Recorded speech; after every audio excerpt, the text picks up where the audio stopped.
Welcome to the session on management approaches applicable in management of nursing services.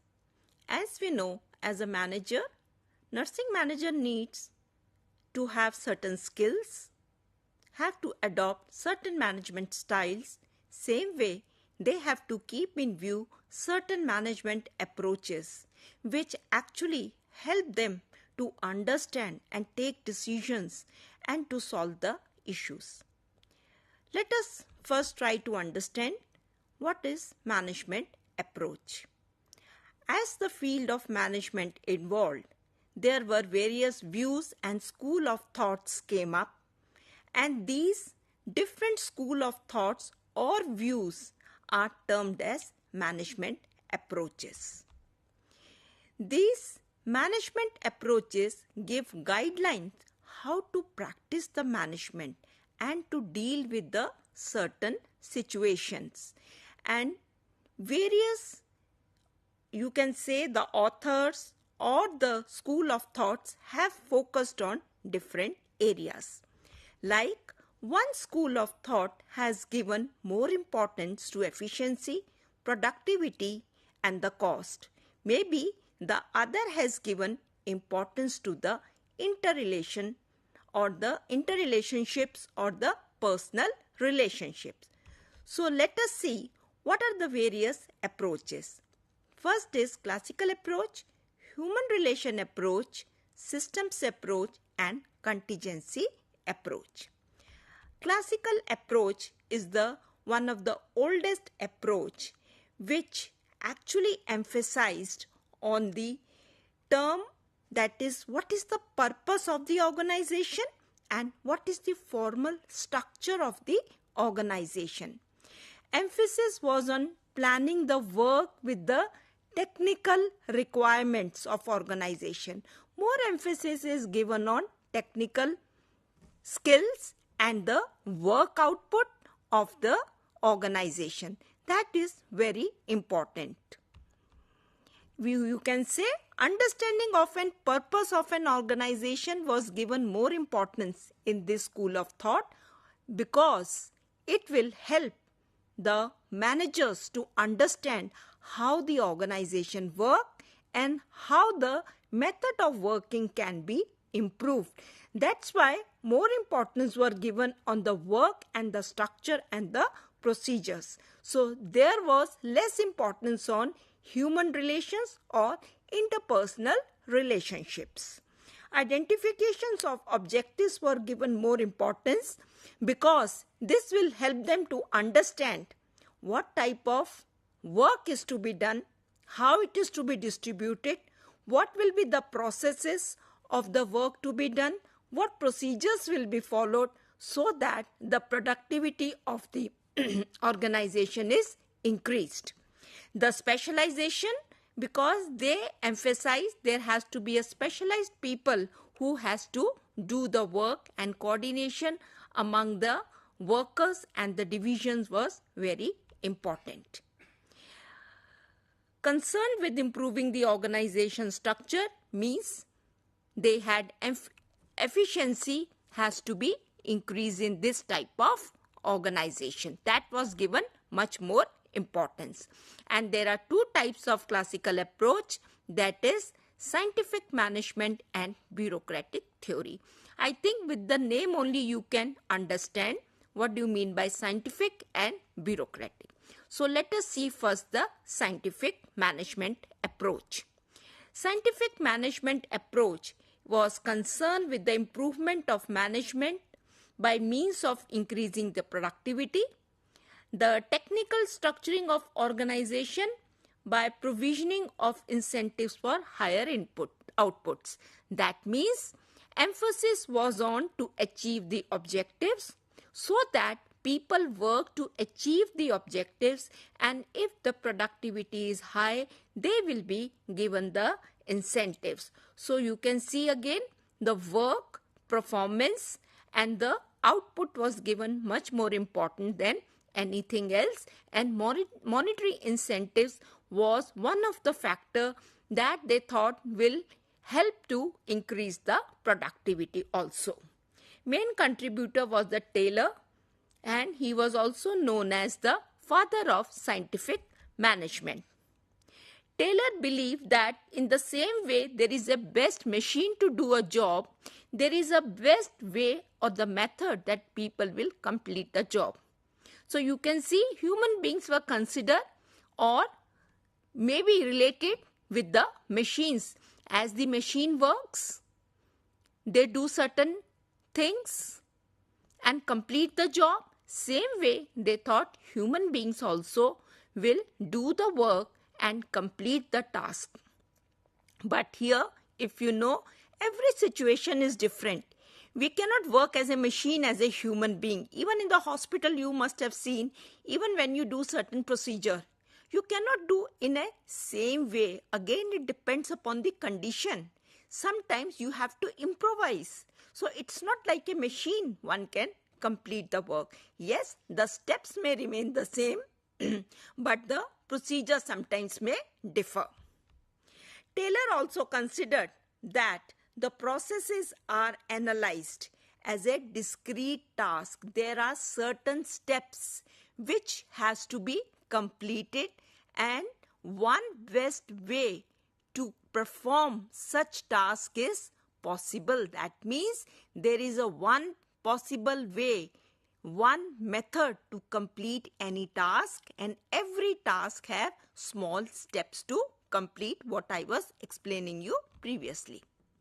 So, scientific management principles, which were development of a true science for each person work. That means there will be a certain procedure that one has to go through. Every worker will have their own procedure to complete the work.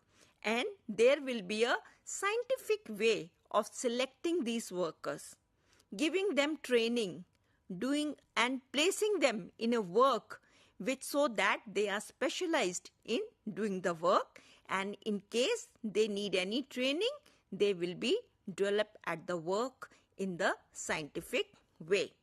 Cooperation with the workers will ensure that work is being done in a prescribed way.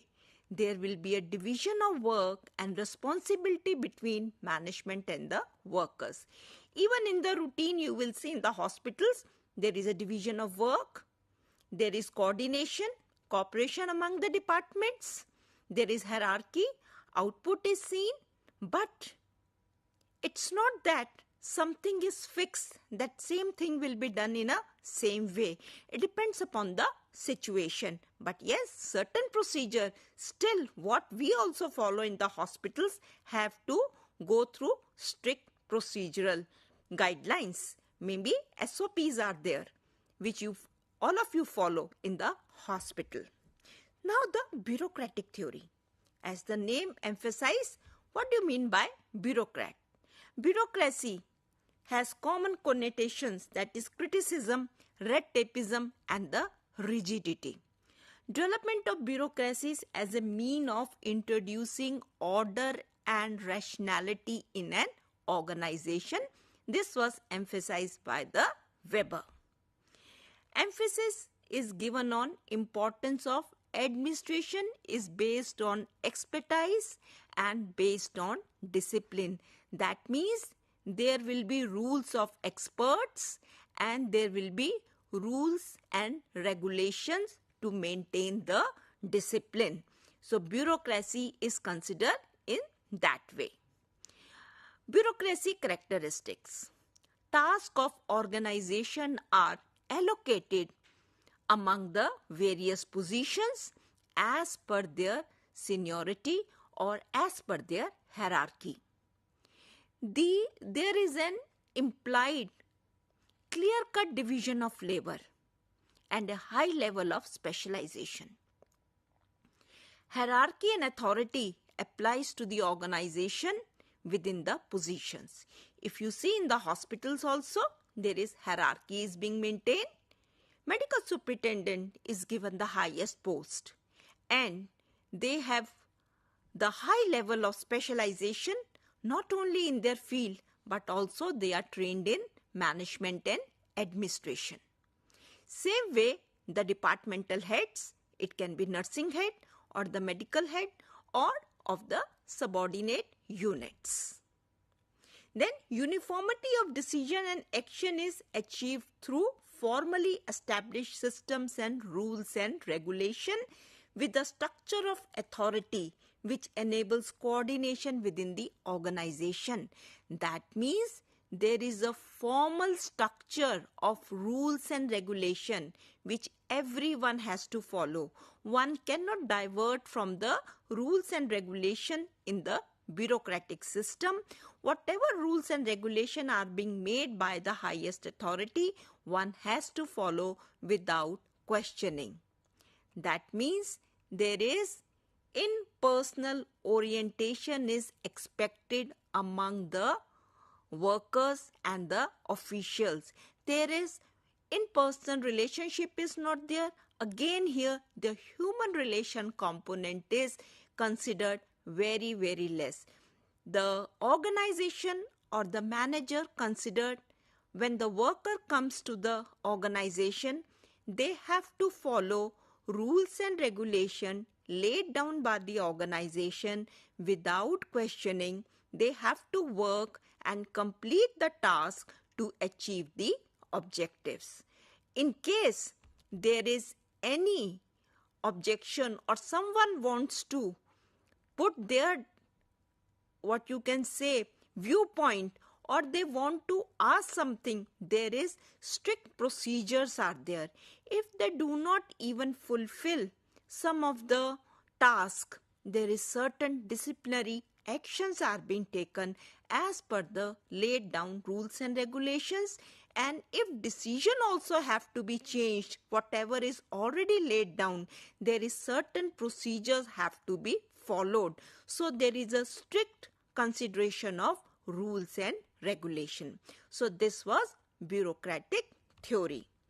That is, the four important components are specialization, hierarchy and authority, systems of rules and impersonality. These are the four important features of bureaucracy. Then, if highly developed bureaucracy tends to be carefully define the procedures even if there is any appeal against the decision, which already I have told you, in case any decision is to be changed, there is a formal rules and regulations, strict system is there, so that if that will be followed to change the decision. Now we come to human relation approach. I think human relation approach is you have studied in various courses in psychology, in psychiatry, where importance is given to human beings, individuals, because in an organization it is believed that human being or the human resource is very important component, especially in the health sector.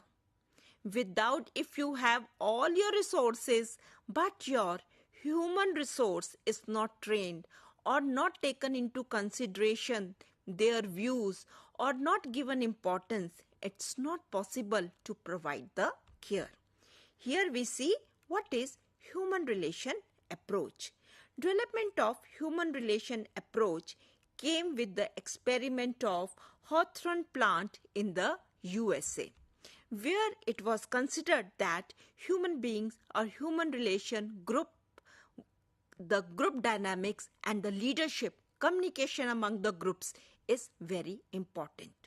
It generated new ideas concerning importance of work with the groups, that is various groups, and the group dynamics among the group and within the group, the leadership and the communication, motivation and the type of job they do. Place emphasis on the importance of personal management. That means it is very important to manage the personnel in an organization. That is their salary, their wages, their welfare activities, bonus, even other benefits like leave, sick leave and various other for the family, for the children, whatever activities is to be done, it is very important to consider for the workers. Human relation movement actually related with the production by humanizing the work organization. That means understanding of people's psychology and social needs at work, as well as improving the process of management. Whenever, in an organization, if you have 200 employees, every member, every employee is an individual. No person is same. They will have different needs. Their motivation level will be different. Their way of thinking will be different. Way of working will be different. As a manager, one has to understand from which background, which culture they come. What are their strengths and weaknesses? How to use their strengths? How to make them work as a group and a team member, which I think you can understand in the hospital. The patient care is a teamwork. You cannot do without working in an interpersonal team or intrapersonal teams. In the nursing department, you have various categories of the nurses who come together and work for the patient. In the hospitals, we have medical staff, nursing staff, support staff from various divisions. They come together and give the care.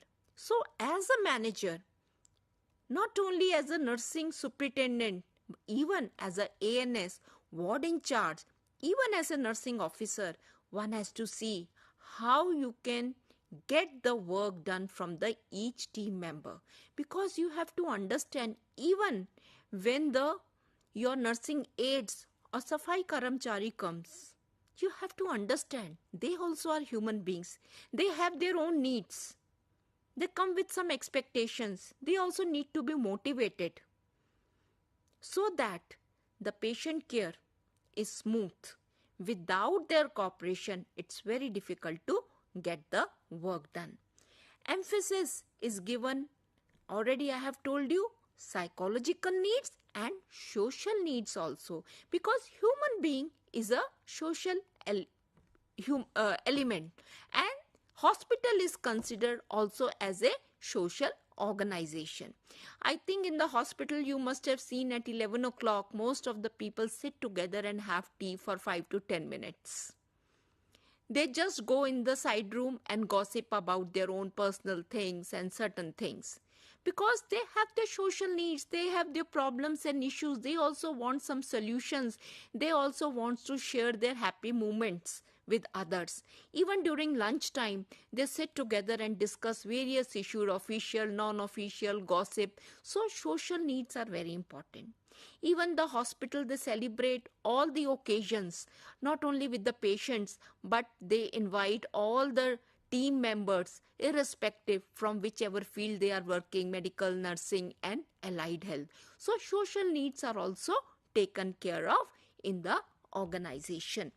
People go for work not only for the money or the monetary benefits or the rewards, but they have complex needs which they want to satisfy.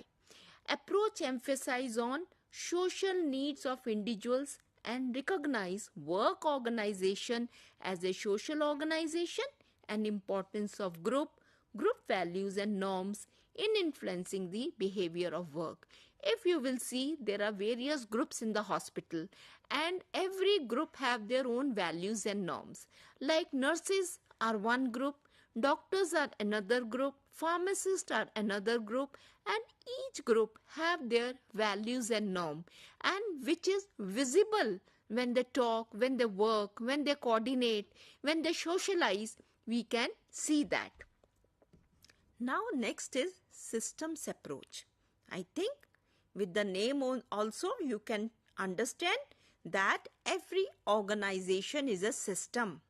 It is made up of one organization is made up of various units, and if we combine all the units, it becomes a organization. So let us see what is systems approach, which focus on total organization, and there is a interrelationship between the various units and departments, which encourage the managers to view organization as a whole, as a larger internal and external environment. In simple words, I can say, like hospital is an organization. There is a interrelationship between medical, surgical, orthopedics, OT, casualty, labor room, medical department, nursing department, pharmacy, lab, support services, your X-rays, radiology department, kitchen, CSSD, whatever you name. These all units make one common unit known as hospital. So manager has to consider that hospital is made up of all these units, and if we combine together, it becomes a hospital.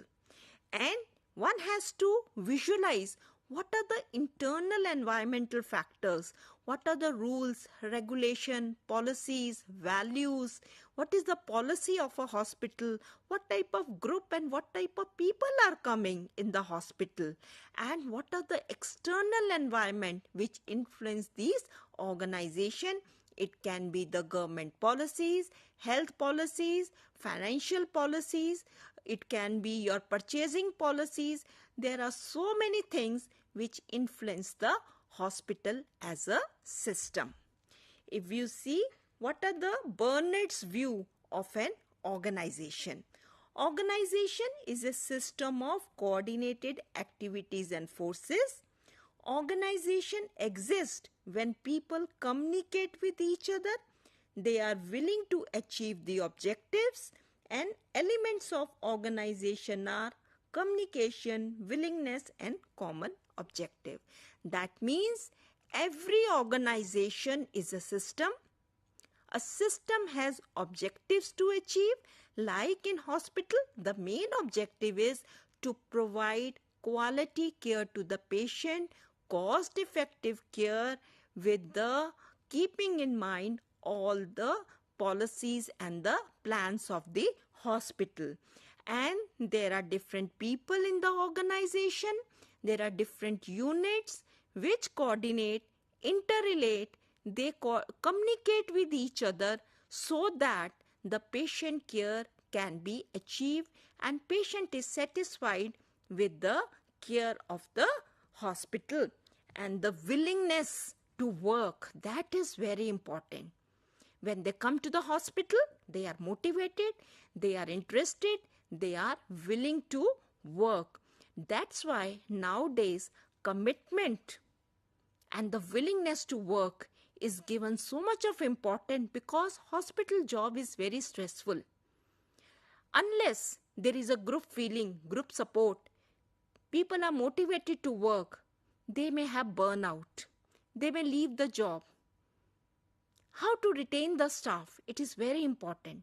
That's why these all points needs to be taken into consideration by the manager. Now we see the contingency approach. Contingency means, in the normal terms, we say contingency we are keeping something when we make a budget. So emphasis or importance is on the structure influence the organization performance.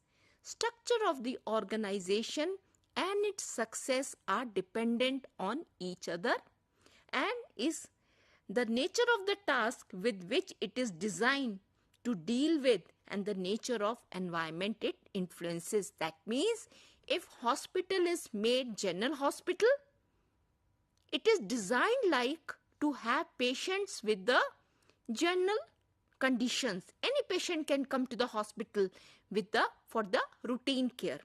If it is an eye hospital, if it is a cardiac hospital, if it is a neuro hospital, then it has to be designed for that purpose only. There has to be specialized people, and the objectives are set to achieve according to the structure and design of the hospital, and the nature of the environment of the hospital also influence to achieve the objective. Contingency approach implies that Organization theory should not suggest there is one best structure or one way to manage the organization.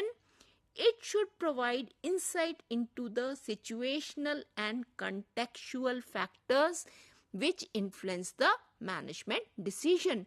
That means contingency approach says according to the situation, according to the condition, the processes will change. The methods of care will change. Like when the hospital is providing routine care, they will follow the SOPs which are being made in the hospital. But suddenly there is some epidemic, there is some crisis, or there is some pandemic like COVID. Structure changed. All the wards were converted into COVID wards. Not pediatrics, medical, surgical. They were dismantled because the need was to give care to the COVID patient and to see that there are sufficient beds, not only for the routine care but also ICU beds, and the equipments are available. So contingency, I hope you are able to understand.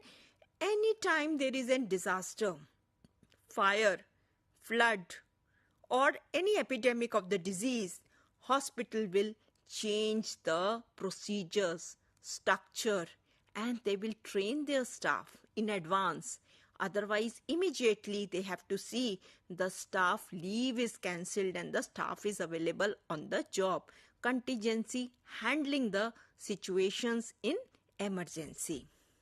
So, in this way, today we have tried to understand various management approaches which will help you to understand the basic difference between basic approaches, classical approach, human relation approach, systems approach, and contingency approach.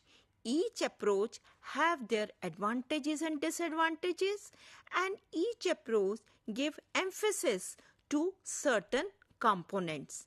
I hope you will be able to apply and understand these approaches, why an organization works in a systematic way, in a certain way. In some organization, they give importance to the production. In some organization, they give importance to human relation. In some, they give importance to the systems, and in some way.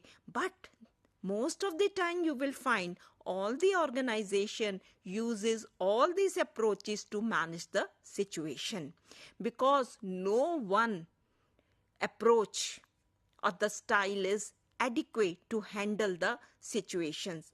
If any manager wants to achieve the objectives with the coordination of complex system in an organization like hospital, it is very important to keep in view these approaches.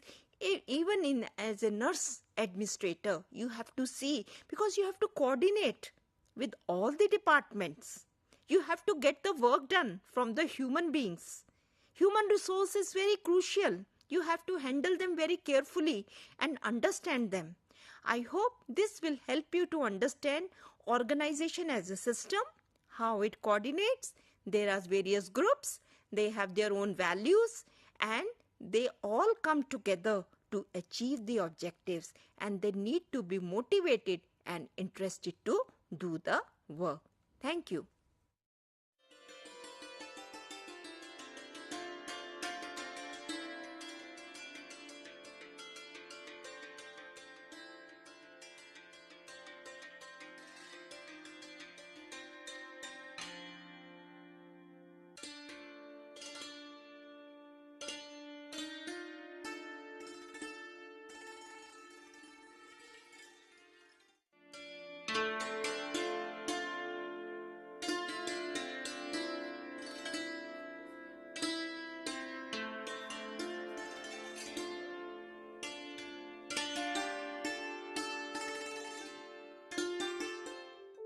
Do you wish to be part of a television studio like this, or any other media system?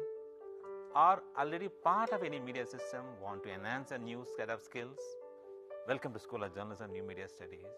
Here in the School of Journalism and New Media Studies, we are offering program for all set of people to learn and enhance their media skills. The vision of School of Journalism and New Media Studies is to generate a new set of professionals in the area of media and communication studies with understanding about role of media in the national development and global understanding. We offer innovative programs in the field of journalism and mass communication that sets the benchmark of high quality learning and teaching process at the national level. We offer these programs across the country with the help of our regional network as well as study center. Same manner, many of our programs are offered through online mode with a sophisticated learning management system. SOGNMS offers programs from PhD in journalism and mass communication till certificate level. We have masters in journalism and mass communication. The eligibility is a bachelor's degree, and we are introducing this program in 3 languages: Hindi, Tamil and English. Students from national and international students can join either through online mode as well as in the distance mode. We have 4 postgraduate diploma programs, specialized areas in the field of development communication, digital media, electronic media and journalism and mass communication program. And all these 4 programs are available in distance mode. 2 programs are available in online mode, development communication and digital media. And we have specialized certificate program in community radio. IGNOU employs various media and communication tools for better teaching and learning process. School of Journalism and New Media Studies utilizes this media system for delivering all our programs. Come and join with us for exploring a new career and enhance your media skills.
Welcome to the session on role of nurse manager in hospital.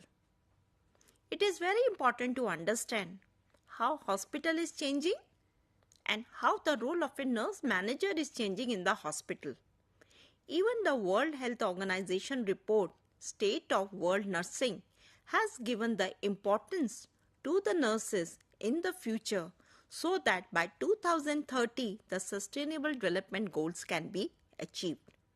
So before going to the role of a nurse manager, let us try to understand what is the changing role of a nurse, because that will influence the role of a nurse manager also.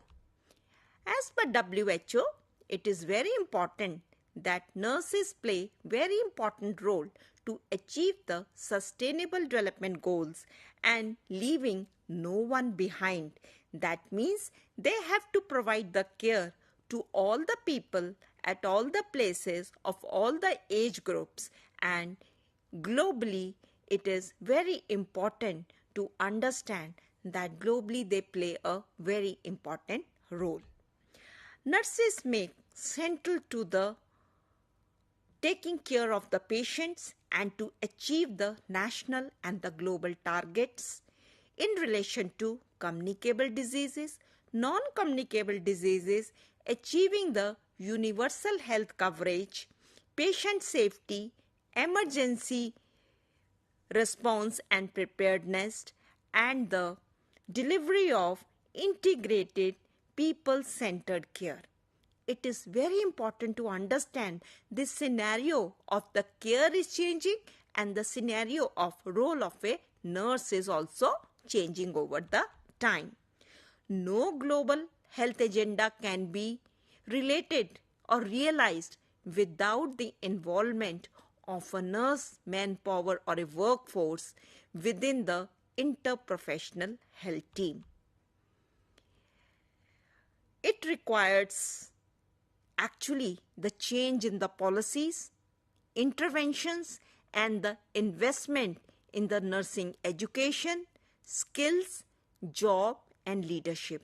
If you see these 4 components, WHO has given very important, and they are emphasizing that every country should invest in education, skill, jobs, and leadership of nurses, because they play very important role in prevention of disease, promotion of health, treatment, rehabilitation in all the activities in all the settings.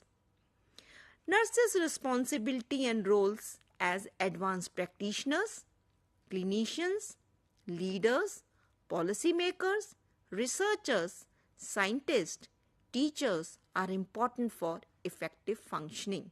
You can see how from the only clinical or public health role the things have changed. In Western countries, there are nurse practitioners and nurse clinicians and specialist nurses are there. And same way, the trends in India is also changing. Now, if you see, our Indian Nursing Council has started various courses of nurse practitioner with the residency program like doctors. They will do residency, internship, residency, and they will have a hands-on experience as a practitioner and clinician. They have to play very important role as a leader at a national level, state level, and at a district level, because they have to participate in the policy making, in monitoring the activities, supervision, and evaluation of the activities. They are researchers and scientists. They have to carry out research for evidence-based practice and to strengthen the base of the knowledge. And teachers, because over the time we are expanding the school and colleges of nursing. I think all of you know 157 new colleges and schools of nursing will be coming up, and they will be like center of excellence. They will be not only working in our country, but they may be working in abroad also, so that the standard of education also needs to be maintained. Nursing provides independent, autonomous, and collaborative care to the individuals, families, communities of all age, that is, care to the sick and well, that is, promotive, preventive, treatment and rehabilitative care, and even care to the dying people and palliative care they provide. Nurses' role also include advocacy, promotion of safe environment, participation in the patient and health services, management, shaping the policies, education and research. Advocacy, very important. If we want to bring any change, it is very important to do advocacy activities, not only with the administrators, health administrators, but also with the political leaders, with the general administrators who make the policies for the country. So they have to take up this role, negotiation, how to negotiate for the welfare of the nurses. Again, this is a very important role they have to play. Role of nursing in achieving universal health coverage. As we know, globally, universal health coverage is gaining importance, and studies have shown nurses are very effective in providing primary health care for communicable, non-communicable, clinical decision-making, health education, and preventive services. The role is widening, extending and extended role is there. And nurses now, they cannot say this communicable, non-communicable diseases or the health education is only a work of public health nurse. Even in the hospitals, these are the crucial roles they have to take up. Nurses are important to meet the quality of care, patient safety, preventing and controlling the infections, and antimicrobial resistance. I think These areas are burning issues, which is very important. These areas are concern of the government, how to see that patient safety is maintained. Infection rate is low in the hospital. Patients do not have nosocomial infections.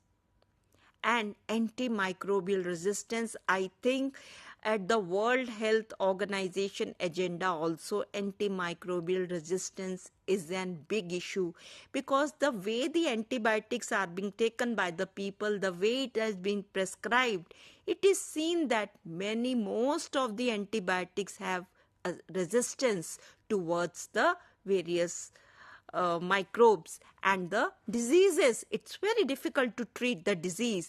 That's why education and awareness of the people regarding the antimicrobial resistance is very important. Even for the health professional, their education is very important. And nurses play very important role in creating an awareness for all these things. Nurses contribute to care across the life course. That is, they provide antenatal, intranatal, postnatal care for childbearing women. The care starts from the adolescence period, where nurses play important role in school health and the adolescence clinic. During pregnancy, to the antenatal mothers, following all the guidelines which are being prescribed by the Government of India.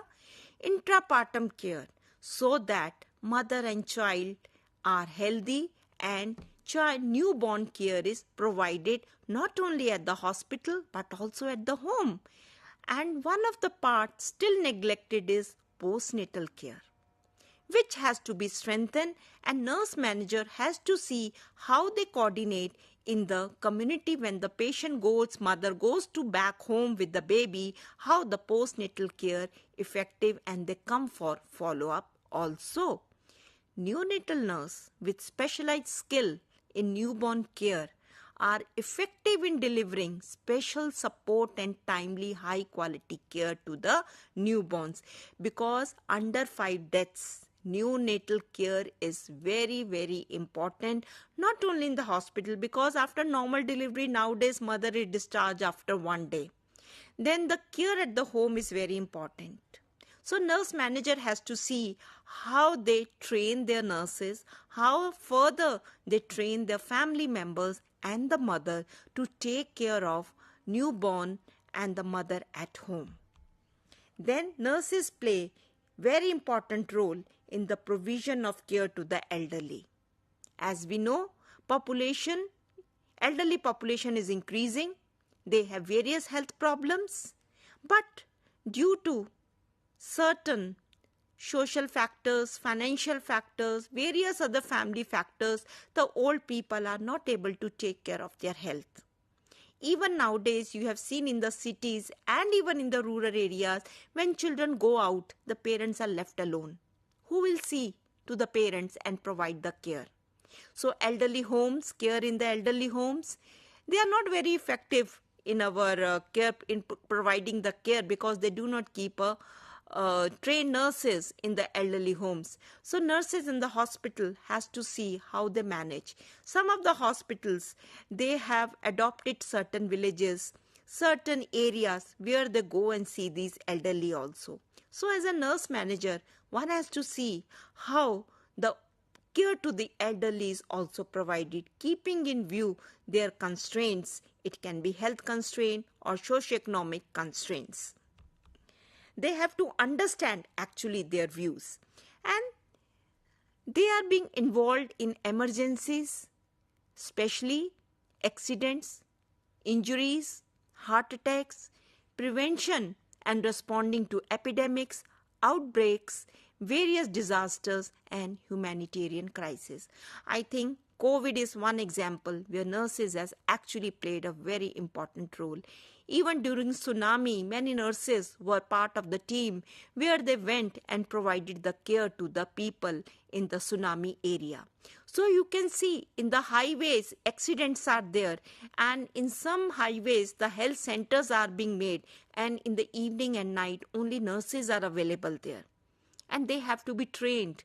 They have to be given the training and how to handle this. So role of a nurse manager, role of a nurse teacher is increasing. They have to train them. They have to see that all the resources are available. Even in the resource constrained area, how they innovate the things and provide best care and refer the patients. So in this way, the role of a nurse is changing tremendously. There are many labs, many institutions who are appointing nurses as data analysts for doing a research. So the qualities of a researcher has to be there. They have to be, the research skills has to be strengthened. The analytical and critical skills has to be strengthened. So it is the foremost function of a nurse educator and a nurse administrator manager. As a principal, the nurse manager play a very important role. How you train your student nurses to have this aptitude towards the research also and analyzing the data also. What are the functions of a hospital? Let us see traditional functions. Provision of a comprehensive health care through clinical and support services or departments. Care of critically sick and the injured. Maintaining the medical records and the health records. Referral support which are being done from the primary health care or the small hospitals to handle the emergencies. Then employment of the health personnel, consumer of the drugs, biomedical equipment, teaching and training and research. These were the functions of the hospital which were considered in the olden days. But many things are changing now. Now even hospitals are center for the disease control. Environmental friendly green hospitals has to be there. Affordability of services by the community. Cost effective, affordable, accessible, quality care. A big challenge for a medical, health and a nursing manager. Providing health education and awareness activities. It's a center of managerial excellence. Quality assurance, total quality management, very important aspect for the patient safety and has to have NABH accreditation also. Disaster management, management of the epidemics and pandemics and various disasters. Efficient institutions for interlinked department through IT use, digital platforms, electronic health records, use of AI and the machine learning. Robotics, if you see, the robotic surgeries are there. So the trends are changing, technologies are changing. How to train the staff, how to change their mindset to use the IT technology, how to see that they use the various, now the equipments which are available in the hospital are computerized. Now how with the computerization of the equipment records, how the nursing services can be improved, how patient care can be improved, how the nurses can, they can more time for the patient, spend more time for the patient care. That one has to see. Then linkages with the interdepartment, with other hospitals, with referral institutions, fast linkages and maintaining good relationships. Skill mix. Now all the health professionals, irrespective doctors, nurses and even the technician, they should have various skills because there is a crunch of human resource. There are many hospitals. Now again the vacancies are there for the nurses. They are going abroad. In various countries after COVID, lots of vacancies are there if you see. And now the shortage is there even in our own hospitals in India. So skill mix of nurses is a big challenge. How to train them during the time of training only. And implementing the national health programs.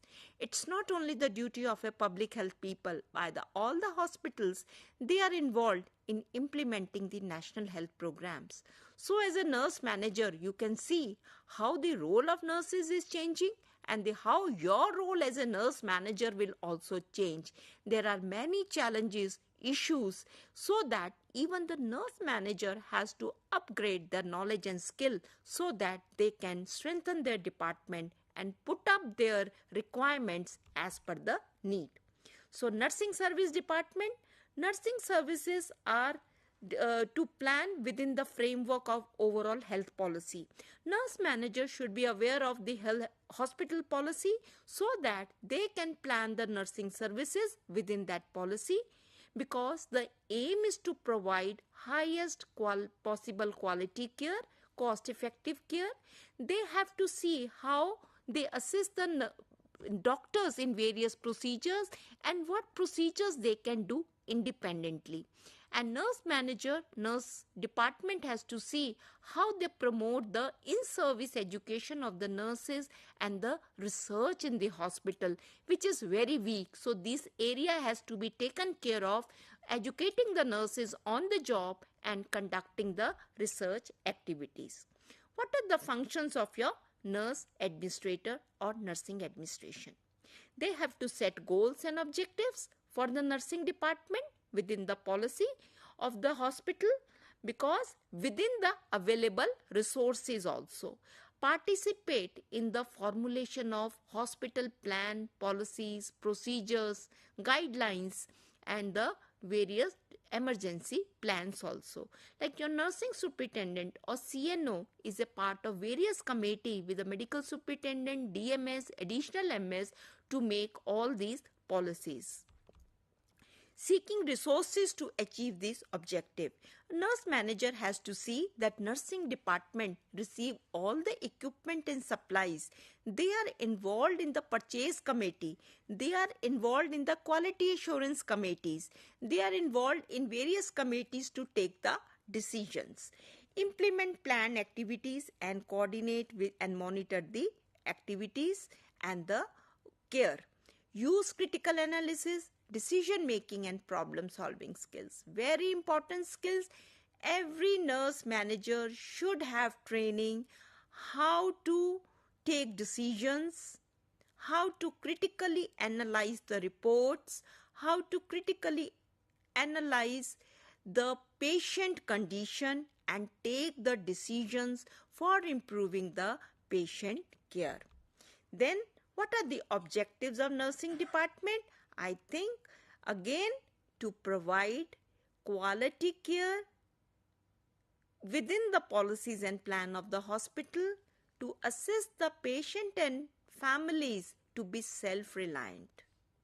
You have to see according to the condition how the care is provided, to carry out the medical orders and assist in various procedures, to monitor, supervise, evaluate nursing care, even to have a team of nursing audit in the hospital. Very important nowadays to encourage staff development and research activities, and even to help and guide nursing students to learn various skills, to learn about the hospital policies, because they are the future nurses of your hospital or any other hospital. Nursing management activities. As any other manager, nurses also play very important role in planning nursing services, making budget, making a plan, recruitment, selection, appointment, placement of the staff, establishing need for the staff if the hospital is expanding, the staff requirement, place requirement, equipment and supplies requirement they have to give, coordinate with all the departments of the hospital, with medical team and the support team. They have to conduct, the nurse managers have to conduct the performance appraisal of the nurses, and if there are any gaps, they have to retrain them. They have to organize trainings, not punishment, or not transferring to other department. That is not a solution. Evaluating the services so that in future the services are being improved. Review the records and reports and plan for the future. Managing the conflicts and problems of the staff. If you are working in the organization, I think all of you knows there are various conflicting situations, not among the nurses, but even among sometimes hospital doctors and the nurses and the support staff. So how to handle them, how to negotiate, how to help them to you can say support each other or have a good relationship with each other, providing guidance and counseling not only for their personal problems but also for their problems at the workplace. Very important. They may be having some crisis at home which may be influencing their behavior. So you have to see how one can do a guidance and counseling of the nurses. So basically, the role of a chief nursing officer of a nursing superintendent is planning, organizing, staffing, directing, coordinating, controlling, reporting and budgeting. Very important, the basic functions, but these will be applicable in the hospital. The challenges: human resource management, shortage, recruitment, retention. Even nowadays you must have seen from the government hospital, nurses are leaving and going abroad. So how to retain them? Recruitment policies. In the private hospital, they recruit the nurses, they train them, they place them. After 3 months, 6 months, they leave and go abroad or to some other government job. Again, they have a human resource management is a big issue. Quality issue, accreditation and standards and audit. In some of the private hospital, audit teams are there. In slowly, government hospitals, audit teams, nursing audit teams are there. Accreditation is, most of the hospitals now prefer to have accreditation. So nurse manager play very important role. They should have a very efficient team for the nursing audit. Monitoring, how to monitor the data and the management information system. Coping with the demands versus consumer satisfaction. Today the consumer is well versed. Everything is available on the internet. They will ask questions. They are more demanding. As their needs are increasing, they are demanding also. How to handle those? Industry and technological changes are there. So how to make advancement? How to update yourself? Coping with sudden change in the policies and the fiscal issues. So most important, personal attributes of a nurse leader or a manager: courage, conviction and creativity. Courage to handle the crisis, to take decision during the crisis, plan and implement the ideas and take the risk. That is very important quality of a nurse manager. To be on the both side, very difficult job. You have to satisfy your manager, you have to satisfy your staff also. And one has to handle and accept the negative criticism. Be positive in all the situation. Conviction, have strong belief in yourself. What you are doing, what is your opinion, to take decisions, to have a discipline in the department, need good communication skills and convince the staff to do the activities so that your department do good for the patient. That is very important. Creativity, creatively thinking and doing things differently. Getting the work done from others with your own ideas. That is the biggest challenge for a nurse administrator.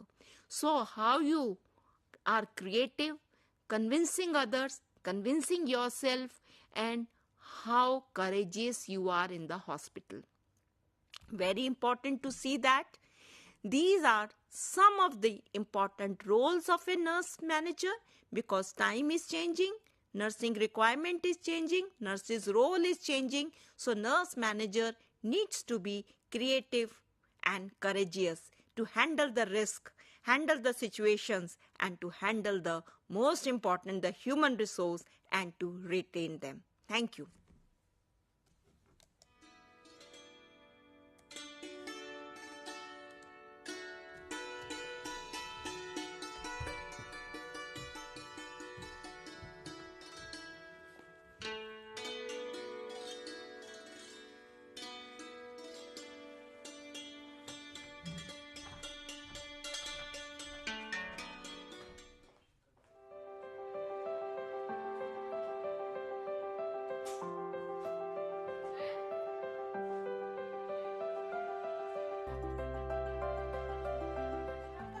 Are you a fresh graduate? Do you want to fulfill your educational aspiration by pursuing higher education in various interdisciplinary and multidisciplinary areas like environmental science, environment and occupational health, philosophy, sustainability science, folklore and culture studies? If yes, the School of Interdisciplinary and Trans-Disciplinary Studies offers various programs like Master's Program, Graduate Program, Postgraduate Diploma, Certificate and Appreciation Program. The school offers 5 Master's Program. Master of Science, Environmental Science.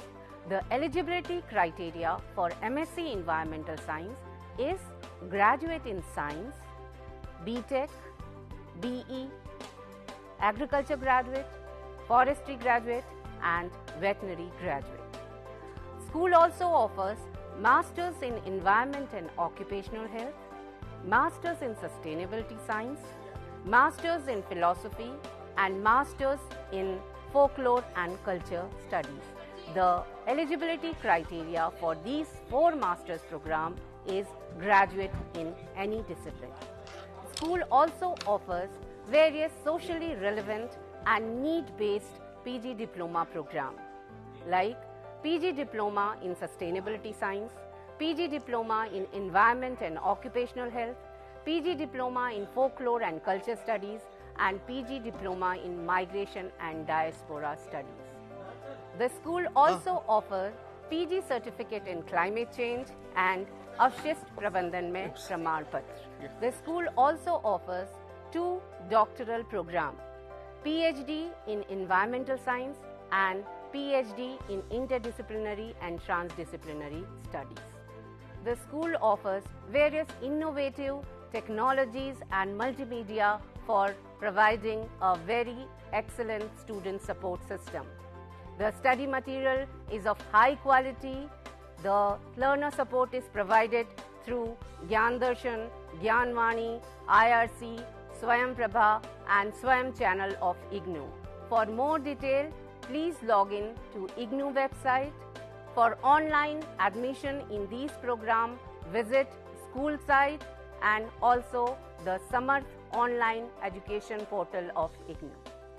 So please join these programs and fulfill your educational aspiration.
Namaskar.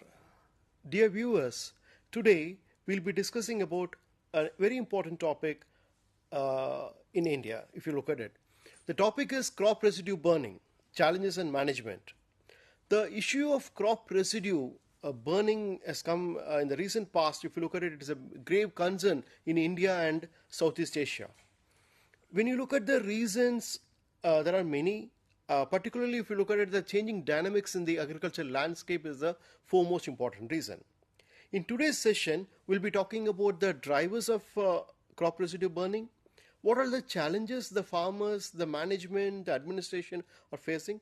The third important thing is the management aspect. When I talk about management, what will be the pragmatic approach for solving the problem of crop residue burning? So these are the 3 important issues that we'll be taking into account for today's session. So looking at the issue of crop residue burning, In the recent past, this is particularly in northwestern India, this particular issue of crop residue burning is a very prominent one, particularly during the winter season. The reasons, if you look at it very typically, if you look at it, in fact, the farmers, since the independence, what happened, the kind of cropping pattern, there's a lot of changes that has happened since independence.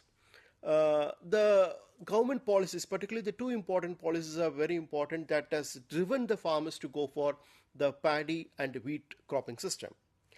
This issue of crop residue burning, which happens to be an annual phenomenon, what happened is since independence, if you look at it, the foremost policy, the government policy, is to provide the subsidy in the form of power subsidy to the farmers, so that they will be having enough money capacity to use the power for agriculture transformation. That is one important thing, and it is very, very prominent one, and it is significant.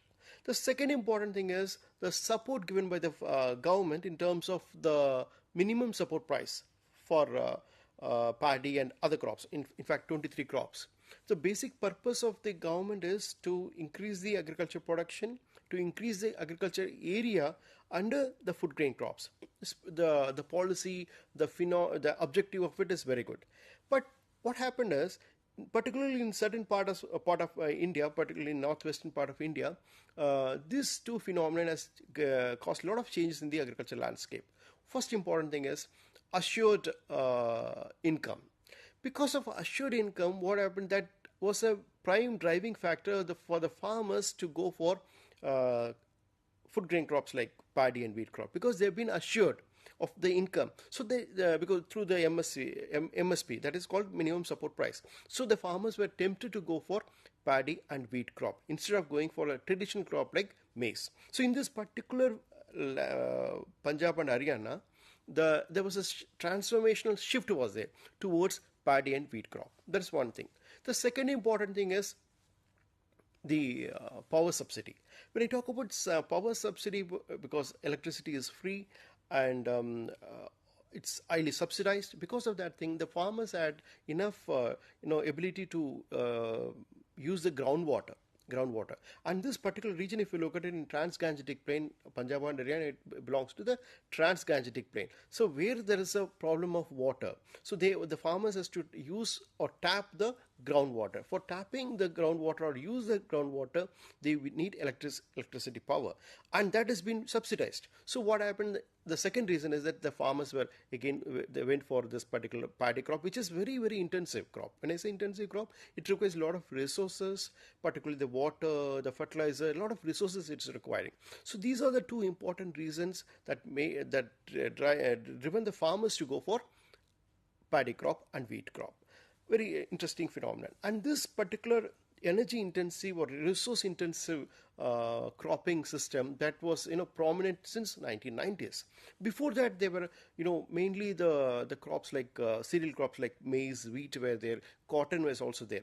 But since 1990s, if you look at it, slowly and steadily, the farmers, because of these two government policies, they went for the paddy followed by wheat crop.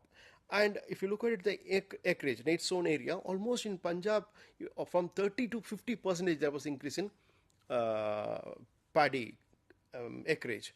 And as far as the Haryana is concerned, almost 40% of the acreage of Haryana, net sown area, is covered by paddy crop. These both are very intensive. I mean, it requires a lot of water.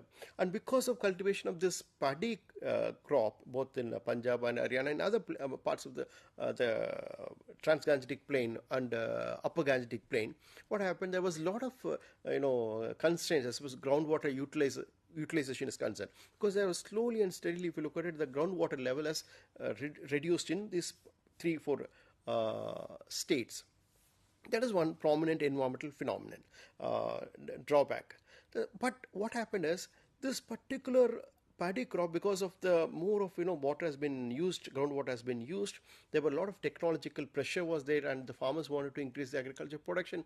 They wanted to looking for certain strategies, how best they can improve the agriculture production. So this particular paddy crop, the sowing season, it will be syncing with the monsoon. So slowly and steadily, if you look at it, the paddy, if you look at the duration, the crop duration is almost 105 days, 105 days to 135 days. That is there. So since it is syncing with the monsoon, so probably from June, July, the sowing starts and the harvesting in the month of November and December, late December. That's a normal practice. But they wanted to increase the cropping intensity. They wanted to increase the agriculture production. So what they wanted after the harvest of paddy crop, they will be going for wheat crop. That's a normal thing. So what happened, because of this intensive practice, because of the intensive this rice followed by wheat crop, what happened? The short turnaround time, that is the time between the harvesting of rice crop followed by the sowing of wheat crop, that is called turnaround time. This is very short. So the farmers were not having enough time to recoup the soil and to prepare the soil for the next crop. There was a lot of issues were there. The farmers were facing a lot of challenges. So very significant thing is that they wanted to get rid of the paddy. Get rid of the paddy crop means by what you call harvesting, threshing, everything. They wanted to finish all the operations, agricultural operations, in a very short period of time. So for that thing, they needed a lot of manpower. So that's again a very important thing. So when there's a lot of manpower and people migrated from Bihar, UP, they migrated towards the Punjab and Haryana during the harvesting season. And because any operation, harvesting followed by threshing, this requires a lot of manpower. So they were trying to manage it. But because of the labor scarcity, and they wanted to go for the wheat crop, subsequent crop in the month of November or December, they wanted to go for it. So the time period was reduced. So then what happened? The technological innovation like combine harvesters were used. When I talk about combine harvesters, definitely it is as far as the technology is concerned, it is very efficient, because by using this particular instrument, we can harvesting, threshing, everything will be done in a very bare minimum time period. But what happened is this when you go for a combine harvester, it's a very significant thing, because if you look at the farmers, particularly Punjab and Haryana, 75% of harvesting is done by combine harvester. And this combine harvester is very unique because after harvesting all the procedures done, it will be leaving behind the stubbles, on the field itself, crop residues. So now the issue is that it's almost around 2 to 3 feet of crop stubbles will be on the field. And how to get rid of this particular stubbles? If they went for if the farmers would have opted for manual harvesting, then this kind of thing will not happen. But since they have gone for the combine harvester, almost the stubbles are on the field condition. So how to remove those kind of things? It's a big thing, because again the labor is required to remove the crop residues from the field. It's a big thing. So they were looking for the opportunities, looking for the strategies. When you look at the strategies, very significant thing, if you look at it, the paddy crop, how best they can use it as for fodder. Yeah, yes, for the animal feed it can be used. But this particular paddy crop, the straw is very rich in silica. So it has not been, a prominent feed as far as the cattle is concerned, because it's rich in silica content. So they have to look for some other things. How? So they have to cut it down, and they can bale it, and they can process it later on. They have to shift it. So in all the operations for cutting the straw and baling it and transporting it, all the logistics, put everything together. So it's labor intensive. And the time is also very major constraint. Because of these reasons, what happened? The best option the farmers felt, okay, fine, to burn the residues. That's the easiest thing they felt, and they went for it. And that is the reason why this crop residue burning, the issue of crop residue burning, is very, very significant. So we have just talked about the timeline, what all the things have happened in the last 3-4 decades. The major thing is that increasing the crop area under the paddy and wheat crop. Second important thing is that I'm talking about the acreage, and the second important thing is that use of agriculture implements, particularly the combine harvesters, has led to this kind of phenomenon like crop residue burning that is happening in the Punjab and Haryana. So these are all the drivers. When you look deeply into the drivers one by one, I've just already mentioned about it. That first, the short turnaround time between the paddy and wheat crop. That's number one. The second important thing is the time constraint. When I talk about the time constraint, because almost it's 15 days between the harvest of paddy crop and sowing of wheat crop. It's only 15 days. Time is very, very less. So by then they want to go for preparing the field, and because the seed bed has to be prepared for the succeeding wheat crop. So these are the second important constraint. And third important constraint is that labor, because it's whatever the operation, agriculture operation, particularly from harvesting till next sowing of next crop, wheat crop, it's a very labor intensive activity, and labor scarcity is also a very important thing. So this is a third important factor that has driven the farmers to go for this crop residue burning. And fourth important thing is that the constraint, because and I said when you talk about the logistics of removing all the crop residues from the field to the nearby any place where it can be used for any purpose, so it requires a lot of resources, financial resources, logistical resources required. And fourth important thing is that the farmers are not aware about the sensitivities. When I say sensitivities, what will be the consequences of crop residue burning? What kind of the health effect, what kind of health emergencies it can lead to? They are not aware about it.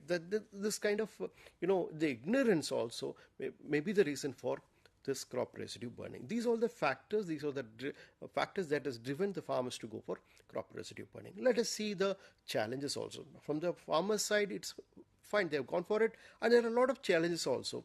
And these are the factors that has to be taken into account as far as the management is concerned. So now when you look at the management, it's a very interesting thing. So we have to understand, strike a balance. The farmers has to be benefited, and what kind of benefits that they can be provided by the government or the local support or private sectors. There are a lot of things that they can do it with the crop residues. And by that way, what happened, the residues also can be used, crop residues can also be used for furthering the growth of the private sector, and at the same time the farmers will be getting certain kind of monetary benefits also. So these two important things, this is the objective in fact. So this will be a bottom line for any management activities. Third important thing as far as management is concerned, in the past what happened, these kind of residues have been incorporated into the soil. Since it has been incorporated into the soil, this is a very good phenomenon, because of the incorporation of the residues into the soil, that will be improving the properties of the soil, whether it is a physical, chemical or biological properties, that those properties will be improved. And because of that thing, particularly the microorganism that is thriving or living in the soil ecosystem, that can have a very important role to play for the soil ecosystem as well as the agriculture system. When I say agriculture system, there is having a lot of interconnections that can help to increase the agriculture production. So these are the very important aspects. So these are the three important things that will form the bedrock for the management practices. It's a very, very important point as far as crop residue management is concerned, because if it has been adopted properly, we can get rid of this kind of issue of crop residue burning. Okay, so the first and foremost strategy as far as the management of crop residue is concerned, the conservation agriculture practices. When I say conservation agriculture practices, if you see, the bottom line is that the residues from the crop field that can be incorporated back into the soil, plowed back into the soil. And this is basic the principle of conservation agriculture. So by that way, what happened, as I said, that in addition to improving all the physical properties or biological properties of the soil, it can have a very important role to play, because these biomass, the crop residue is basically biomass. It is rich in carbon, and because of this, since it is rich in carbon, since you are plowing back the residues into the soil organic carbon will be improved. And this is a very, very important aspect, because it's having a very important consequences for climate change mitigation, and also it is having a very important consequence for the growth of the microorganisms as well as the health and wealth of the soil. When I say health of the soil, because when you talk about soil health, the major thing is that the carbon component, that is soil organic carbon. So whether the soil is rich in organic carbon, that is a major indicator. So by plowing back the residues into the soil, we are improving the soil organic carbon. So that will be the basic principle of conservation agriculture. There are many principles are there as far as conservation agriculture is concerned. In particularly when you look at this particular paddy wheat cropping system, the what you call zero tillage. It's a very important principle that can be adopted. And incidentally, if you look at it, there are a lot of implements that has been developed like Appy seeder. This implement that can be used for what you call sowing of wheat crop also. So by this adopting this conservation agriculture, we can use crop residues. That is one important aspect. The second is that this crop residues can be used for production of mushroom. Mushroom production is also possible because paddy straw mushroom has been very effective, cost effective. The farmers are getting a lot of benefit as far as the paddy straw mushroom cultivation is concerned. That is the second important strategy. Third important thing is that can we convert the crop residues into certain useful products? So here the principle of circular economy or bioeconomy comes into picture. When I say circular economy, because here what happened, you're trying to cycle the materials, residues, and in that way what happened, we are trying to improve the efficiency of the ecosystem, and in addition we are providing a lot of benefits to the farmers. Third important thing is that the resources, the lifetime of the resources, that is increased. This is a basic principle of circular economy, wherein we'll be talking against the single mode of production. So in case of this particular circular economy, we'll be trying to reuse crop residues, we try to recycle the crop residues. By the way, what happened, we are in a position to increase the efficiency because we are producing more of value-added chemicals, value-added products. For instance, bioenergy, it's a very significant thing. So these waste crop residues can be converted into a bioenergy. So that is a waste to energy. This is a very important aspect that is coming up in near future if you look at it, because a lot of plants, biogas plants or bioenergy plants have been established in northwestern part of India to use this kind of crop residues. So when you talk about bioenergy, very significant thing is that because this crop residues are rich in carbon, it's basically lignocellulosic waste material, it's rich in carbon, so those materials is having a lot of chemicals, and that can be, through a lot of approaches are there. The basic approach is that when you talk about bioenergy, it can be even biofuel generation is possible. The second is that biogas generation production is possible. Third important thing is that value-added chemicals. When you talk about the value-added chemicals, here comes the picture. You can have a picture of biorefinery. So these residues can, through this biorefinery, what happened? We can generate more of bioenergy and also value-added chemicals. So this is a basic concept. So this bottom line is that all aspects is covered under bioeconomy. So now the approach is that from traditionally we were not having this kind of approach. Now by switching over to bioeconomy and circular economy, we are in a position to use the biomass more effectively because that is a renewable energy sources. So by focusing more on bioeconomy, bioenergy, so what we are getting at? So we are trying to minimize the use of fossil fuels, and at the same time, since we are minimizing the use of biofuels, what will happen?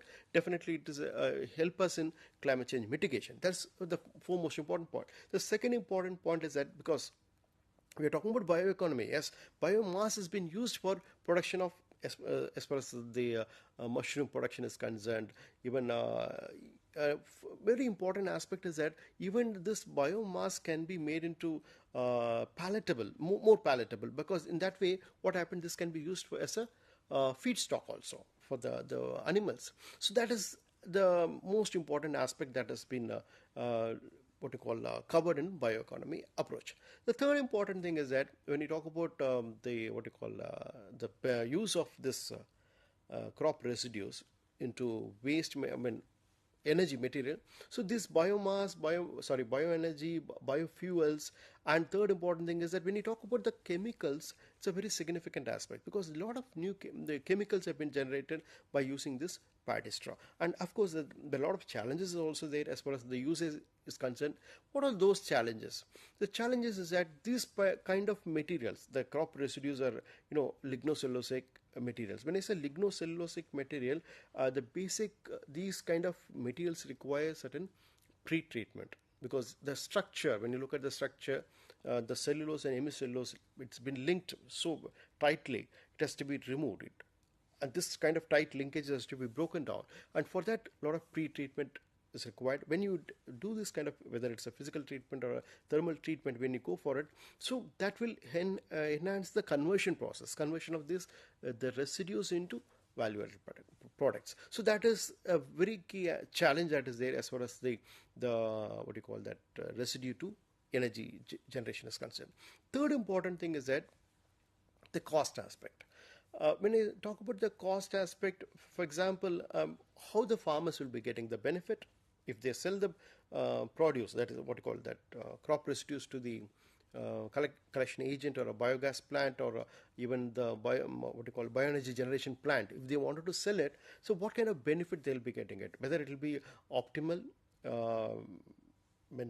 Definitely they should be getting a lot of benefits, isn't it? So that has to be taken into account. The third important thing is that the private sector or the biogas, bioenergy plant unit entrepreneurs. So whether whatever the plant they are having it, whether it is cost effective or whether it is can generate enough income for the entrepreneurs, that also has to be taken into account. For this purpose, life cycle assessment has to be done. When you talk about life cycle assessment, definitely because every step, what kind of benefits the farmers will be getting, all the stakeholders, so that will be taken into account. And at the same time, whether the kind of impact, the environmental impact, that can be minimized or not.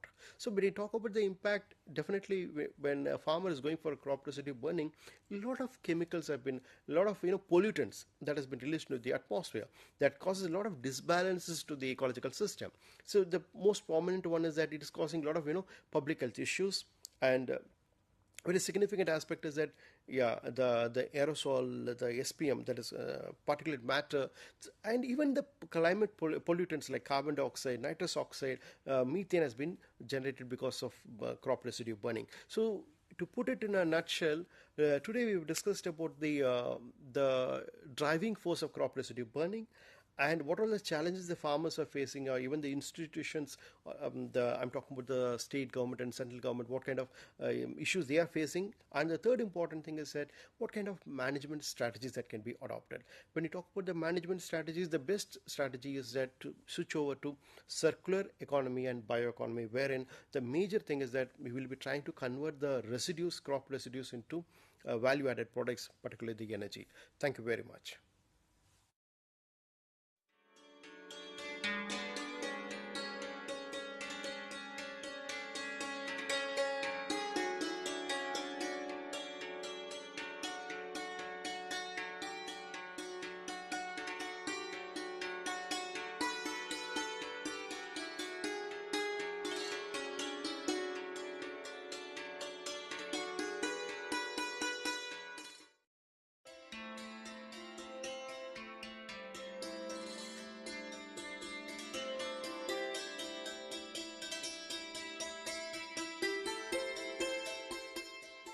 पहाड़ों पर जाना किसे पसंद नहीं। इस तरह के पहाड़ तो आपने देखे ही होंगे।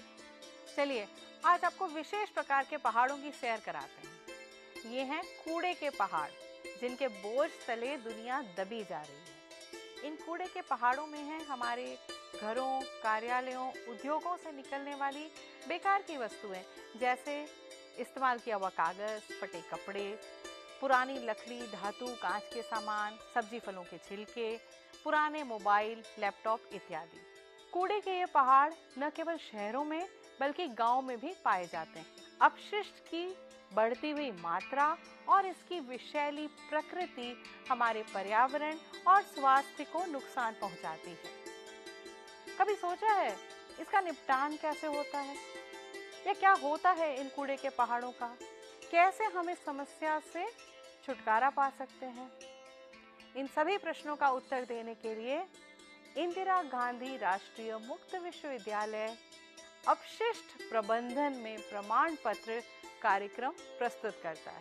यदि आप नगर निगम में कार्यरत हैं, सैनिटरी इंस्पेक्टर हैं, अपशिष्ट प्रबंधक हैं या अपशिष्ट से जुड़ी हुई परामर्श सेवाएं, अनुसंधान या विकास कार्य करते हैं, तो ये कार्यक्रम आपके लिए सर्वोत्तम है। कार्यक्रम की न्यूनतम योग्यता है 12वीं उत्तीर्ण और इसे 6 महीने में पूरा किया जा सकता है या अधिक से अधिक आप इसे 2 साल के अंतराल पर भी पूरा कर सकते हैं। कार्यक्रम में शामिल है स्व शिक्षण पाठ्यक्रम सामग्री, ऑडियो वीडियो संसाधन और विभिन्न माध्यमों से शिक्षण की सुविधा। तो फिर देर किस बात की, चलिए समस्या का नहीं समाधान का हिस्सा बने। अपशिष्ट प्रबंधन में प्रमाण पत्र कार्यक्रम में दाखिला लें। हम आपके स्वागत के लिए आतुर हैं। अधिक जानकारी के लिए देखें www.ignou.ac.in। धन्यवाद। Then only we will be able to achieve the objectives. And these objectives needs to be written, although they are in our mind, but still they have to be written. So objectives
Hello and a very warm welcome to all the viewers of Gyan Darshan IGNOU channel and all the learners of Postgraduate Diploma in Pharmaceutical Sales Management program. I welcome you all for today's session, which is on herbal drug formulations and interactions. Now let us see what do we understand by this particular topic of today, which is on herbal drugs, and not only on the herbal drugs but also how they interact in the body, how they interact amongst each other, and what are the various kinds of herbal drug formulations. So let us begin.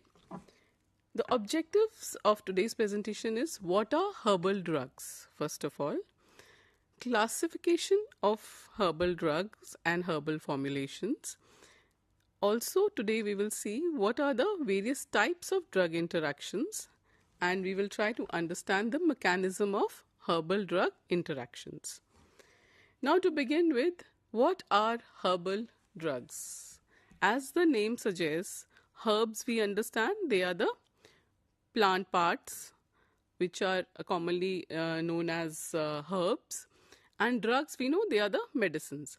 So herbal drugs or medicines are prepared from variety of plant materials, that is any part of the plant like leaves, flowers, stems, roots, bark and fruits also. And in India, as we know, Ayurveda system is the most flourishing system which takes use of all these plants and manufactures herbal medicines. Not only in India, in other places also, we have Chinese systems of medicine, which again uses a lot of herbal products like parts of the plant, roots, stems and other parts of the plant. Then we have Unani system of medicine, and also we have our own Ayurvedic system of medicines. So here you can see as it is depicted in this picture, we have flowers, we have leaves, and these are the plant parts which are used in barks also in various forms to make these herbal formulations or medications. Now why these particular plant parts are used? They are used because each and every plant part and different type of plants, they are rich in one particular medicinal compound, which we say as an active constituent. Maybe it is present in the fruit or in the flower or in the leaf. So accordingly, with a vast system of knowledge which goes beyond this herbal drug concept, these plant parts are extracted, and the active constituent from these plant parts, they are also extracted by various means. See, as per a study, it is found that 70 to 80% of people who are living in the rural areas, they are dependent on herbal medicines for the treatment of diseases. And according to another estimate, more than 700 mono and polyherbal preparations in the form of tinctures, tablets and capsules are used, and they have been proven to be very effective in treating the diseases right in the beginning itself. You may have seen that certain common flus, ailments which we encounter in our homes, we make use of our spices in the home, like turmeric or turmeric latte or a haldi milk, for example, we use for treating sore throat, common cold. So what part we are using? We are using the root of a plant haldi, curcumin, and we are powdering it, and then we are extracting the beneficial compounds which have medicinal properties. So when we boil this haldi powder with milk, the decoction becomes a herbal formulation. So this is a very simple example which we all follow at home at times to cure our common flus, colds and sore throat problems. So here you can see herbal drugs, they are getting popularized in developing as well as developed countries. This is because they are natural, they are organic in their form, and they have very less side effects. Like for example, in other systems of medicines, which are very strong chemical compounds, they can show some adverse side effects. But in herbal medications, these are very much minimized. Then herbal medicines are being manufactured on a large scale in mechanical units now. We have proper scientific backing, and we have proper system of formulating these herbal medicines. Manufacturers, they come across many problems while making these herbal medicines.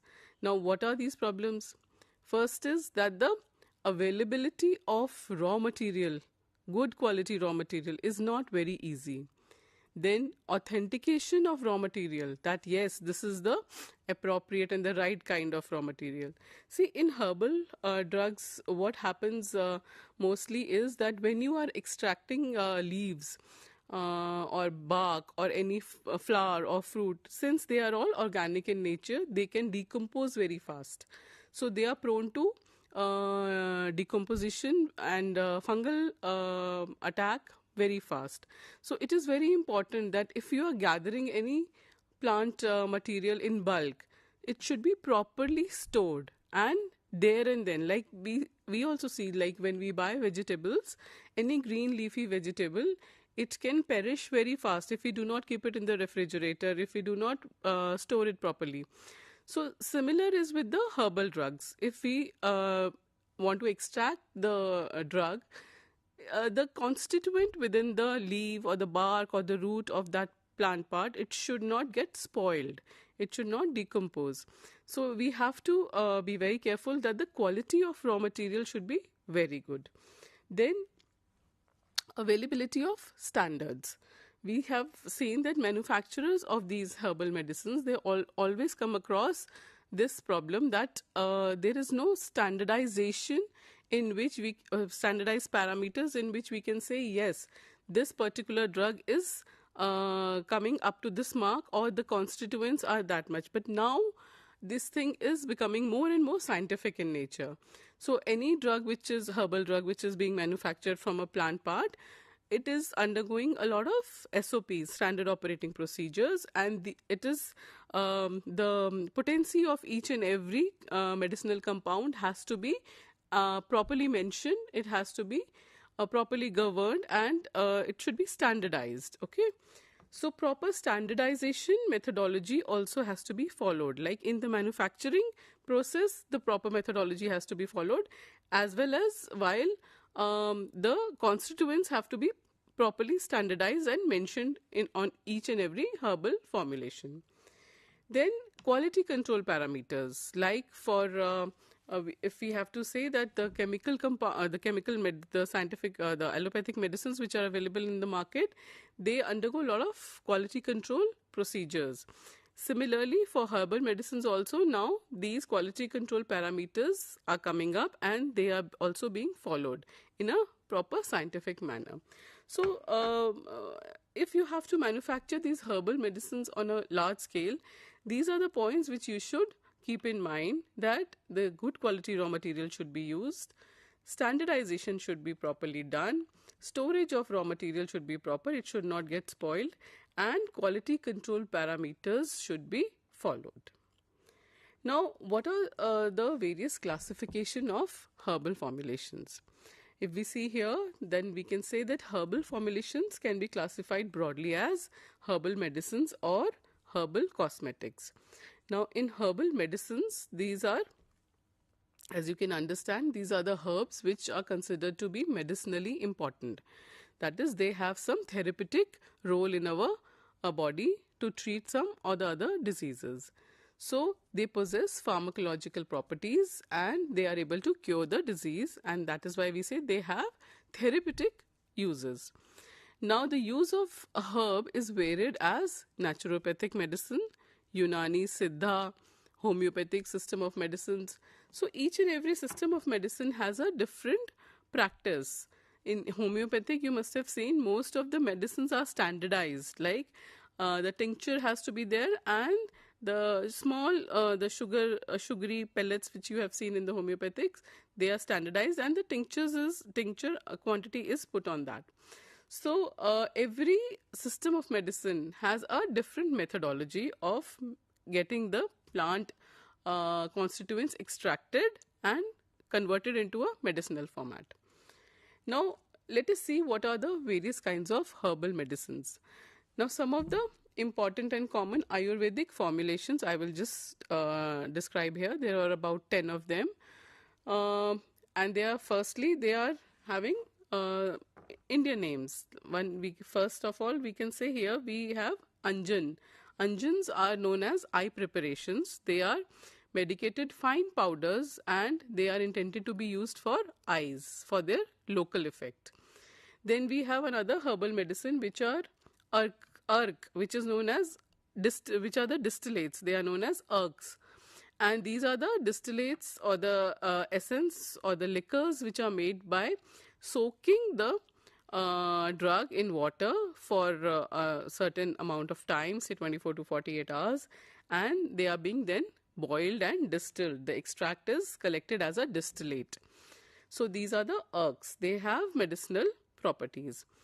Then another one is aristas, which are the fermented preparations. Now they are weak alcoholic preparations which are made by making a decoction of the drug and then allowing them to undergo fermentation with raw sugar or honey. So here you can see in the picture I have tried to collate different kinds of herbal products here which can be converted into medicines. You can see here like these are the various spices: clove, cinnamon and black pepper, and ginger, dry ginger, cinnamon and other roots. Nutmeg is there. So these all amla is there. So these can be either they can be dried and powdered. Here you can see these are the two different kinds of powder extracts. There is a mortar and pestle which is commonly used for preparation of medicines, or they can be in the form of pastes. Okay, so if we have to say powders or churans, we call them in the local language. These are the various kinds of pastes. You must have seen Chavanprash. Chavanprash looks something like this. Then we have certain juices here or the extracts made by either distillation. You can see here these two bottles are closed. Why? Because these are the distillates which carry the active drug compounds. And here you can have various decoctions made. So here you can also see a tulsi plant. So these are all the various plant I've tried to collect, and various kinds of plant products which are converted into different kinds of herbal medicines. Then we have certain aswas. Aswas are again fermented preparations, and they are medicated alcoholic liquors which are prepared again by fermenting raw vegetable juices with honey or jaggery. Good. Then we have certain avlehas, that is linctuses. They are thick extracts like cough syrups. You can find certain Ayurvedic preparations in which thick decoctions or thick products of various plants are used for soothing your sore throat. Then we have certain herbal medicines which are in the form of bhasmas. Bhasmas, if you understand, bhasm is nothing but they are the ashes.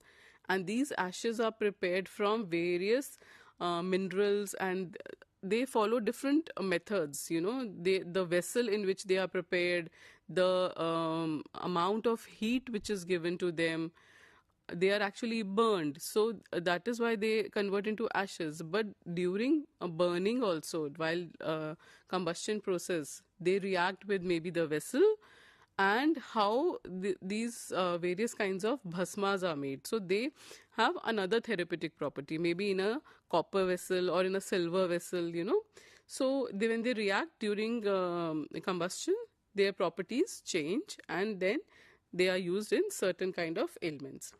Then powders, as I said, they are known as churn.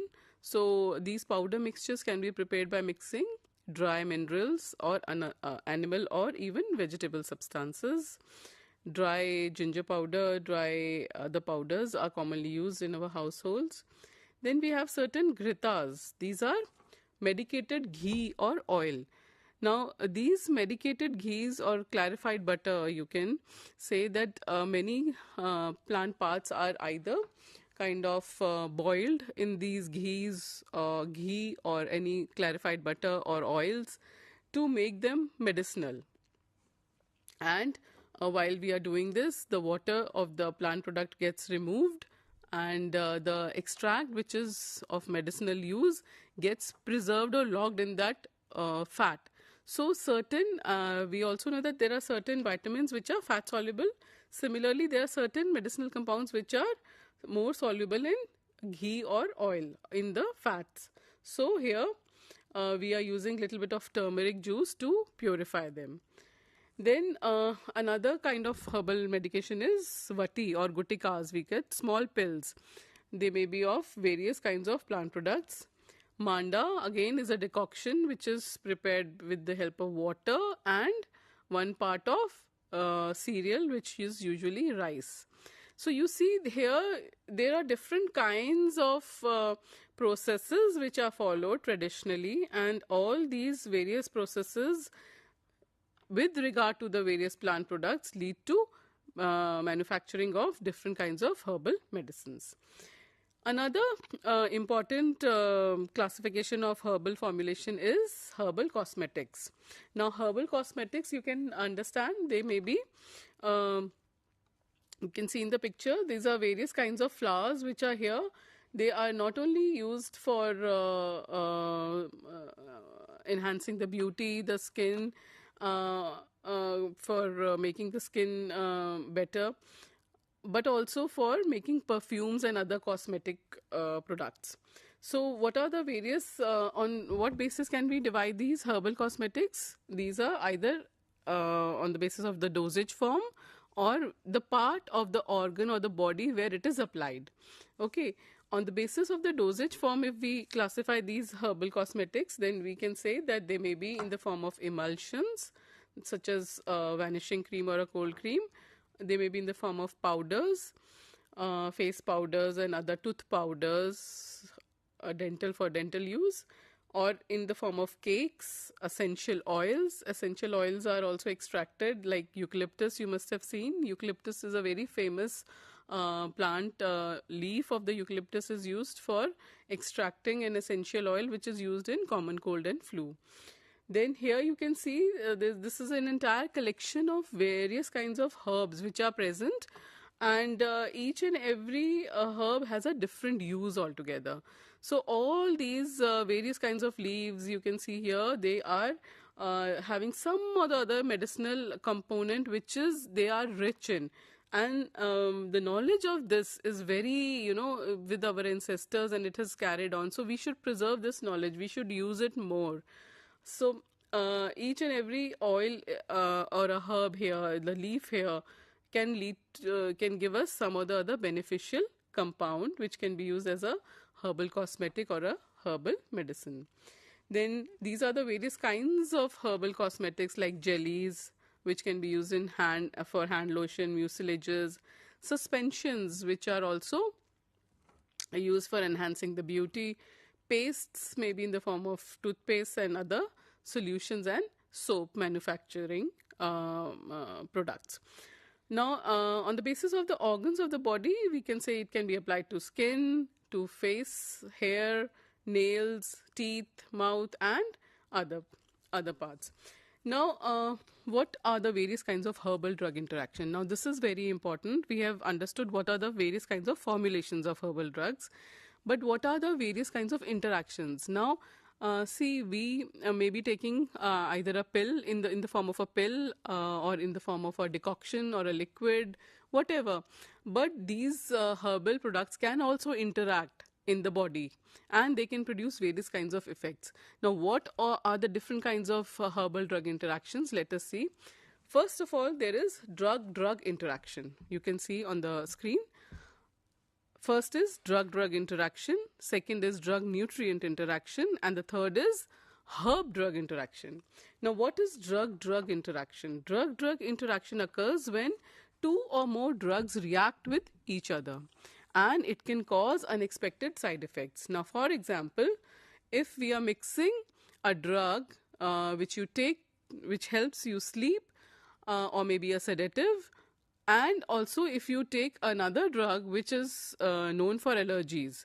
Okay, these are the two different kinds of drugs. So now the effect of both these drugs can have a dual effect. It can have an enhanced effect, and it can affect your cognitive mind.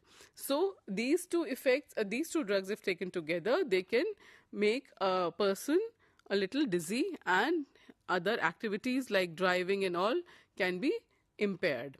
So it is very important that you understand that if you are taking a drug, then you should not take another drug without any medical advice, so that they do not interact and produce an adverse effect in the body. Then in these reactions, the pharmacological properties of the drugs can be either enhanced. As I said, the effect can be seen in a person in which he can have dizziness or enhanced effect of any other kind in the body, which is not good for your health. Or the effect of the two drugs can diminish the effect of both the drugs. Then there will be no effect produced for either of them. So it can be a synergistic effect, like the both combine and become more potent, or it can be antagonistic effect, that is, the two combine and both the effects are lowered. This interaction can be expressed as antagonized, as I said, when the two drugs resulting in an effect which is less than that of the combined effect, rather than when they are used separately. And similarly, an interaction may be synergistic, as I said, or it may be potentiated to have a larger or a greater effect than what the drugs actually would have produced. Now, sometimes drug-drug interaction are also beneficial because they result in lower doses of medicine to be prescribed. Another type of interaction is drug-nutrient interaction. Now, as the name suggests, you understand, if we are taking some nutrients like a B-complex capsule every day or a multivitamin every day, and then on top of that we are taking some drug. So these two can maybe interact and produce some effect in our body which is not either good or can have some complication. Now, when drugs are administered along with some certain kinds of foods, that is, when the drugs may interact and they can modify the activity of the drug, or they can impair the nutritional benefits of the food. neither we will get the benefit of the nutrient, the food, nor are we going to get the benefit of the drug. So sometimes this cancellation effect or antagonistic effect can happen in the body. Now, mostly this type of interaction in drug is, in this time, the drug absorption is affected. Like, suppose we have taken our food and then on top of that we are taking nutrient and then again we are taking another drug. So how much will our body absorb? The quantity of the blood in our body is limited. The action of our intestines is limited. We are already overloading our body with food. We are loading our body with nutrient. So blood and body has a capacity to absorb the chemical constituents from the body. Now, if we are already overloading our body with so many things, then it might be that the effect of the drug will just nullify. The body or the blood has no more capacity to absorb the nutrient from our system. You understand? So this is a totally waste of drug which we have taken. Food can decrease the rate of absorption of a drug or decrease the extent of absorption of numerous drugs like vitamin K, which is found in the green leafy vegetable and other tomatoes and other products, plant parts. It can antagonize, it can cancel the anticoagulant activity of lower prothrombin time. That is like you have some coagulation happening in the body whenever there is a cut in the body, and the clotting takes place at a very fast rate. Now, if we are taking certain kind of more vitamin K enriched food, like the tomatoes or the leafy vegetables, then if we are taking it in very high quantity, then it may be that our coagulation activity is hampered. So this is what it means, that drug and nutrients can interact and produce an adverse effect in the body. Then we have certain liquid nutritional supplements, and calcium in mineral and vitamin products can interact with certain kind of antibiotics like ciprofloxacin, and it can reduce the bioavailability. That is, it can again decrease the antibiotic activity in the body. Now, some of the herbal drug interactions. Now, we have already discussed drug-drug interaction, drug-nutrient interaction, and the third is the herb-drug interaction. Now, certain kind of herbs like ephedra, as I have explained here, which is used over the counter in diet aids for increasing for suppressing the appetite. It is also used for asthma and bronchitis. Now, if we take these certain kind of herbs along with some of the drugs for which they are commonly used, then they can have certain kind of possible side effects. Now, what can be the side effects? For example, in this case, now ephedra can interact with antidepressants. If we are taking antidepressants, medications, or certain high blood pressure medications, then they can cause dangerous elevation of blood pressure.